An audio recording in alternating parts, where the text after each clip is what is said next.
Hi everyone, welcome back to the channel. And Merry Christmas to those who celebrate Christmas, and Happy Holidays to everybody else. So today for Christmas, I want to make a video talking about A Christmas Carol. It is one of my favorite stories that has to do with Christmas, and I love watching all the different adaptations. I want to kind of make a top 5 list of my favorite adaptations because there's so many different adaptations and everyone has their own favorite, things that they like about them. Like there's different parts of different ones that, will make it everyone else's favorite. So I don't want to try to rank them or anything like that. So I just want to talk about my favorite versions. So I decided to make a top 5 list. So if you have a favorite version that's not on this list or have one that you think belongs higher on this list, let me know about that in the comments down below. So, as always, make sure you hit the like button and subscribe to the channel if you haven't done so already, and let's begin.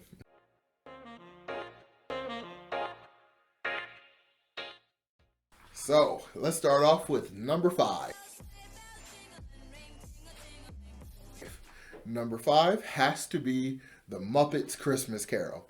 So, I really like it. I mean, at least I liked it a lot when I was a kid. Like, currently, I think it's fine, but it's not my favorite version. Like, it holds a pretty nostalgic place on my heart. Like, most versions honestly do because I saw them as a kid, so that's why they're all basically my favorites. At least this list worth anyway.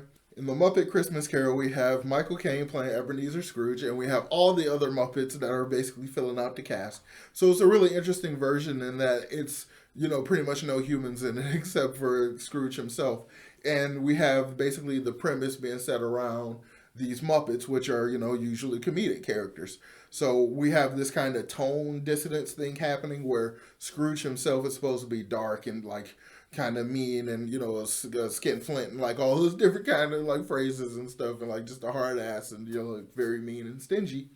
But we have all the Muppets who are like a lot of fun and jovial and of course in the Christmas spirit and stuff. It's basically in my head, it kind of turns the story of A Christmas Carol into the Grinch a little bit, where the Scrooge becomes Grinch and all the Muppets around him are the Who's in Whoville. So it's a really interesting version. I like it. There's some interesting songs, but it's not my favorite. So it has to sit here at number 5.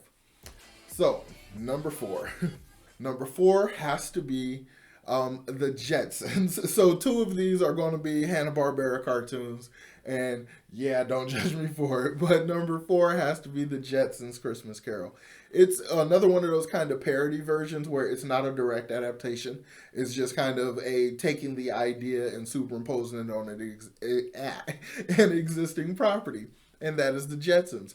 I grew up watching the Flintstones, the Jetsons, the Smurfs, and all that kind of stuff. So I love those shows to this day. And the Jetsons version is really, really fun because it reminds me of so many sitcoms of the day. Because it was very much just a casual thing like, Dad has to work on Christmas Eve, it sucks, and blah, blah, blah. He works for this mean old guy and stuff. And then, like, everything else in the episode is just kind of casual. It's like the rest of the family is just trying to go holiday shopping, do some last minute holiday shopping. It's very casual. Typically, in a story like this, there would be kind of resentment towards the dad because he has to work and all this stuff. But the Jetsons are very understandable. They know Mr. Spacely is not awesome. Like, they know he's a hard ass. Like, they know he's going to try to make everyone work. So they're really just going about their thing. And George is like the only one that's truly suffering. He's at work lamenting the fact that he even has to work overtime and stuff. Whereas the family is just like, well, we need to go get these other gifts and stuff like that. So they're just off doing their thing. And then while George is still working over at night, while the family goes shopping, Astro ends up going through the gifts and gets a gift and ends up swallowing a sprocket, one of Mr. Spacely's sprockets, and he ends up getting sick. And he kind of basically becomes the Tiny Tim, which I think is a lot of fun. But it kind of exposes in this episode that the voice actor is really just the same voice actor that played Scooby-Doo because they sound exactly the same. And it's kind of funny, but it's all Hanna-Barbera, so you kind of expect it. But all while George is at work working overtime at night, Mr. Spacely is at home about to go to sleep and, have, a restful night because he's, the boss and doesn't have to work the overtime or whatever.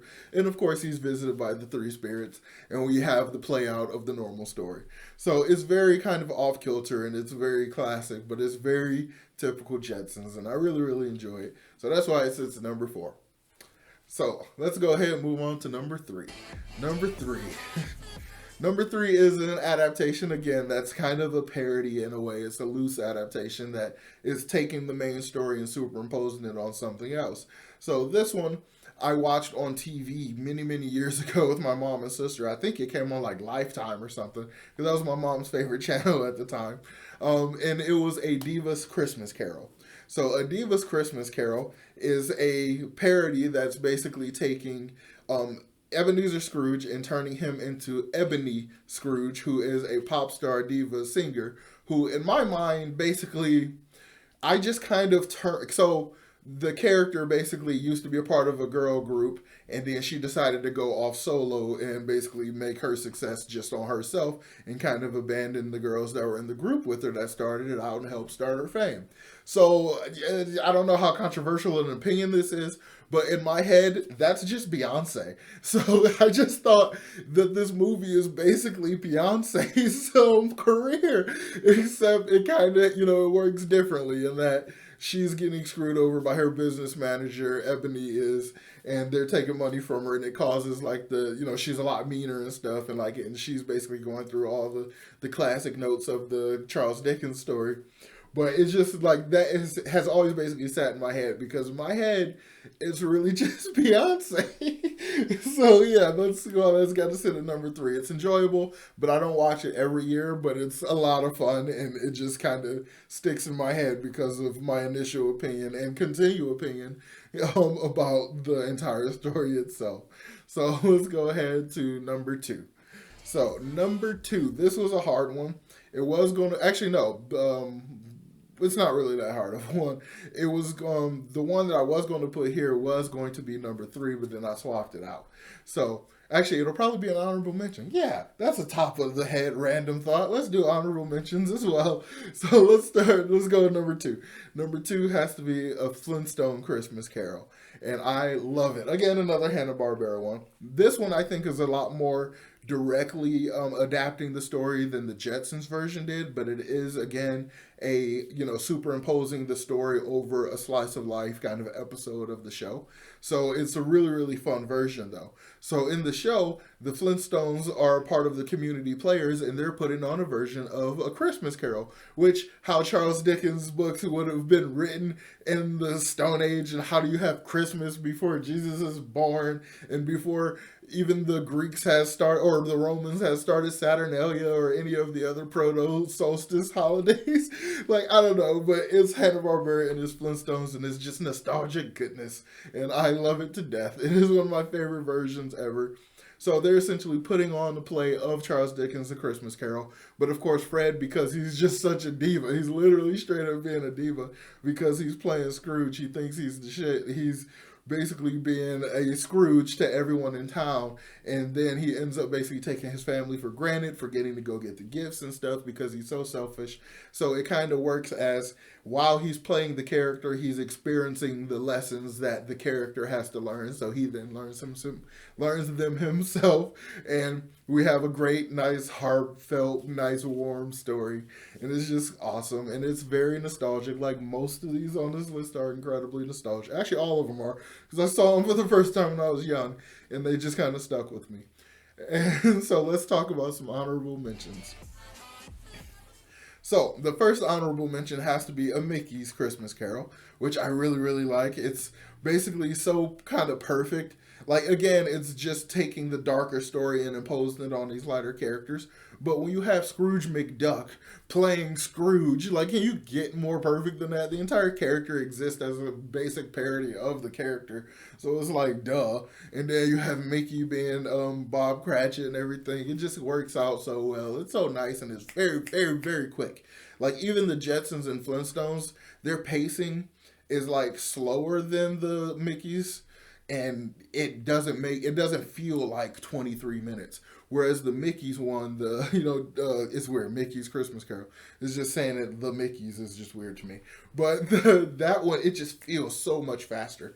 It goes at a clip. It's pretty interesting.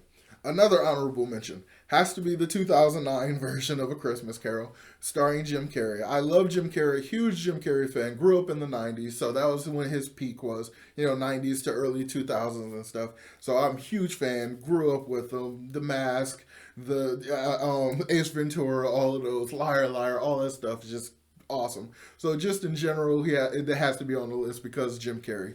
Granted, I don't care for the Robert Zemeckis CGI. That entire era is just visually terrifying for me, and I just don't care for it. So that's why it's an honorable mention.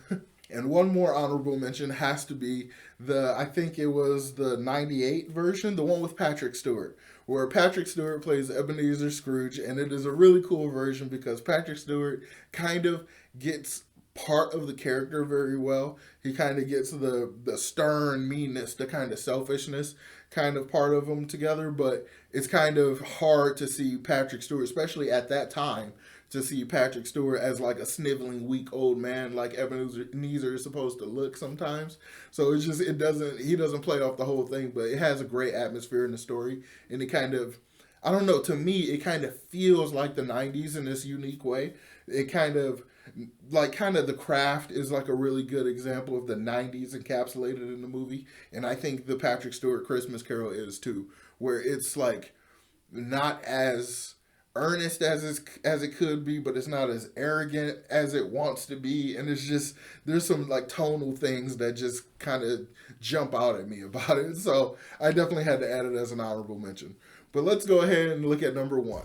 So, number one, my absolute favorite version of A Christmas Carol, without a doubt, my favorite version of all time, is definitely the 1984 George C. Scott version, where it is so perfectly done. Something about 1984 just produced some of my favorite things in existence, like from Nightmare on Elm Street to this movie to pretty much anything else that happened in that year. There's a bunch of other stuff, but I don't want to say it and risk being wrong about the year. But I love, love, love this version. I think it hits the perfect note all the way through of everything. Like the tone of it is just perfectly creepy but heartfelt enough. You feel all the remorse. You feel the sadness for the characters you're supposed to be sad for. You feel the earnestness in some of these characters. And you feel that this Scrooge almost is not like, he doesn't go out of his way to be mean. It is literally, if people ask him questions, he will tell you the truth as he sees it, and he will be mean about it. And he honestly takes a little bit of joy out of the way he sees the world. So he will laugh at the fact that people are homeless or something like that. But he doesn't I guess you can't say he doesn't do it maliciously, because it is kind of malicious to ever laugh at anyone in a highly impoverished situation. But it strikes this chord with me that I think is so perfect based on the way the book kind of describes the character. I think it's so well done. And in the scenes where he's supposed to be like this old man that's abandoned and stuff, and this old man that just kind of feels weak and like, basically like when he's abandoned by the ghost of Christmas present, and he has to basically wait for the one of Christmas yet to come. And he's like, don't leave me here. It's cold. It's strange. Like, and all this stuff. He strikes this chord of vulnerability that I don't think many other versions are able to, or that they overcorrect and feel like that way the entire time. He's able to do both, and I think it's awesome. The ghosts in this movie are also really, really well done. I like the subtlety of the Ghost of Christmas Past. I love the bombastic nature and the arrogance and the strength of the Ghost of Christmas Present. Like, I love the just absolute grim reaper nature of the Ghost of Christmas Yet to Come. I love all the way the side characters play out. I love just the tone, the dressing, the set, just everything about it is so, so well done. It was my absolute favorite version, and I think I've already watched it 3 times this year, and I'll watch it a couple more times before the season is over. So yeah, let me know in the comments down below. Do you have a favorite version of the Christmas Carol? Which one is it? Let me know about that. Let's talk about it in the comments. So as always, make sure you hit that like button, subscribe to the channel if you haven't done so already, and I will talk to you all next time. Peace.